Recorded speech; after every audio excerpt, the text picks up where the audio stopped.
If you want to beat the crowds, ride your must-do attractions before most guests even get out of bed, today I'm going to show you how to rope drop like a pro at the Walt Disney World theme parks. By the end of this video, you'll know exactly when to arrive, what to ride first, how to do it from your resort, whether you're on-site or off-site, plus some tips. Let's dive in.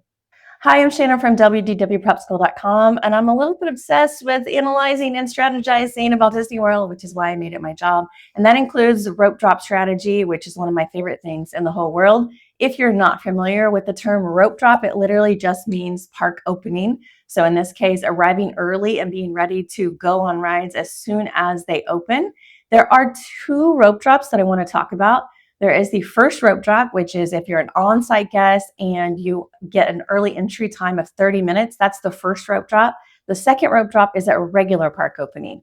This rope drop is available to off-site guests because this is their first chance to do things, but also on-site guests get another shot at rope dropping something else because not everything is open during early entry. So first rope drop is a set of attractions that are open, and then second rope drop is at regular park opening for everything else that needs to open at regular park opening because it's not part of early entry. You might ask why anybody would do this on vacation. Why am I setting an early alarm? And you don't have to. If it's not your thing, you don't have to. But if you do, it will give you shorter waits, cooler temperatures, lower crowds, and if you want it, better photo opportunities. For this strategy, we recommend arriving early, usually arriving 30 to 60 minutes before early entry starts, which means being at your bus stop 60 to 90 minutes before early entry begins, which is a long time.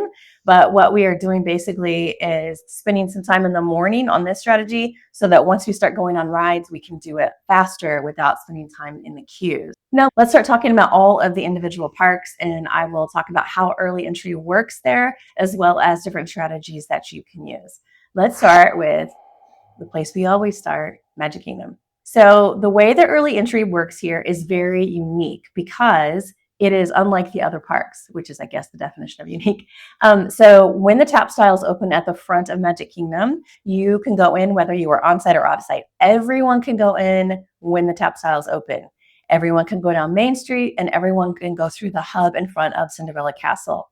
At that point, you can't go any further unless you're an on-site guest during early entry. So there will be people that are scanning your magic bands or your room keys or whatever for you to go beyond the hub.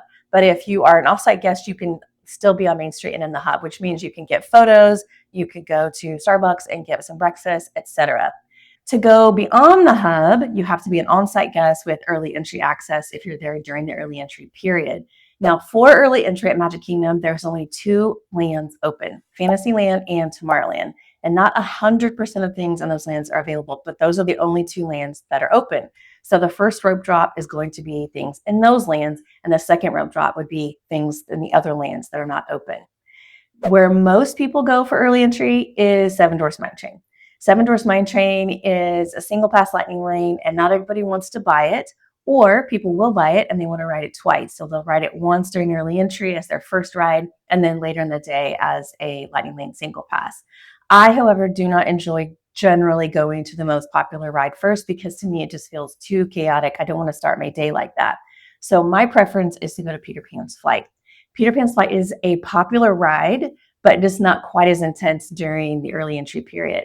And as a bonus, what I love about going to Peter Pan's Flight during this time is that you get to go through the regular queue. And the regular queue on Peter Pan's Flight is very, very cute and detailed. But if you want to avoid long waits and you go through it using the lightning lane later in the day, you're going to skip most of the queue. So to me, this is great because it combines low waits and getting to see the cute queue before the line gets busy. If you do go to Seven Dwarfs Mine Train first, you might want to head to Peter Pan's Flight next if you have time during the early entry period, and then you can knock out two headliners at once. If you go to Peter Pan's Flight first, I do recommend having a single pass for Lightning Lane for Seven Dwarfs Mine Train if you can, and then you can do something else during this early entry period, like going to Winnie the Pooh or one of the other Fantasyland rides. Now that brings us to the regular park opening, and this is a chance to do the second rope drop. So on-site guests have already completed their early entry and they can head over and do another rope drop in Adventureland or Frontierland. Off-site guests, this is their chance to do their first rope drop. And so we recommend doing something like Tiana's Bayou Adventure or Jungle Cruise, both of which will get busy throughout the day, but it can be a great option to rope drop it at park opening before it gets busy in the standby line. I also want to mention Tomorrowland because it is available during early entry, but it's not as advantageous to head there first unless you've already done everything else at Magic Kingdom and you're like, I just kind of need to do some stuff in Tomorrowland. So I did a rope drop at Space Mountain last trip just to kind of test it out and see how busy it was going to be. And it's just not busy. So you really can do a lot of other things in the park and then go to Space Mountain and it's still not going to have a long wait. But if you want to, Space Mountain is open. What is not currently open in Tomorrowland is Tron. And so some people will hop in line for Tron and just spend their whole early entry doing that. Like Seven Dwarfs Mine Train, it is a single pass lightning lane. So I totally understand why people are doing this because they don't want to purchase it or they want a chance to ride it twice in the same day without a long wait. However, spending your whole early entry in line doesn't feel like the best use of time. At the very least, I would suggest doing something else, like go do Seven Dwarfs Mine Train and then get in line for Tron, something like that, so that you get at least one ride in during your early entry time. Let's skip over to Epcot. The early entry here works kind of similar to the other parks on this list, which is that you can go through the tap styles early, and then there will be a cast member right after the tap style who will check your whole group to see if you're an on-site guest. And if you are, then you can proceed to go closer or even in line for your first attraction of the day. If you're an off-site guest, you just won't be able to go beyond the area that is right after the tap styles. Most people with early entry will head to two different rides, Guardians of the Galaxy or Remy's Ratatouille Adventure. Guardians of the Galaxy is near the front entrance. Remy's is near the International Gateway entrance. These are like Seven Dwarfs Mine Train in my Magic Kingdom example. They're very busy and people go there a lot. And this is one case where I've been okay going and rope dropping these because it's been fairly easy. So going from the front of the park, I would 100% go to Guardians, and from the International Gateway, go to Remy's. The second rope drop is a little bit different here because most stuff is open during early entry, but we still love that Epcot doesn't gain long lines on many of their attractions quickly. So for instance, if you started at Guardians, you could easily head to Test Track right after, especially in the single rider line, which is very fast, especially this time of day. And then you could go to Frozen Ever After and then still go to Soarin', Living with the Land, and all that just within a couple of hours. So it's a really easy flow in that way. If you start at Remy's, one disadvantage is that Guardians is going to have a long line by the time you get to it. So if I started at Remy's, I would have a single pass lightning lane for Guardians, and otherwise everything's going to be pretty simple because you could easily do Remy's and then you could do Frozen Ever After and then Test Track and then Soarin', et cetera, et cetera. So it's pretty easy to do with or without lightning lanes, but I would highly recommend at least a single pass lightning lane for Guardians, especially if you're coming through the International Gateway. Now, what if you don't have early entry? So you're just going to kind of hop into the middle of the plan that I just suggested, which is that at park openings, a lot of things still don't have a super long wait. You could go Test Track, especially single rider. You could go Frozen Ever After, probably about a 15-minute wait at that point, not too bad. And you could go to Soarin' with Living with the Land. So you can hop in and do those. Your biggest issues are going to be at Guardians, which you can get a single pass lightning lane for, and at Remy's. They do have a single rider line there as well. So some options to consider there at Epcot. Let's hop to Hollywood Studios. This works similar during early entry as it does at Epcot, which is that you can go through the tap styles. They check to make sure you're an on-site guest, and then you can proceed to go closer to the ride that you are interested in going to first. Most people head to Rise the Resistance and Slinky Dog Dash. For a third, less busy option, consider Mickey and Minnie's Runaway Railway.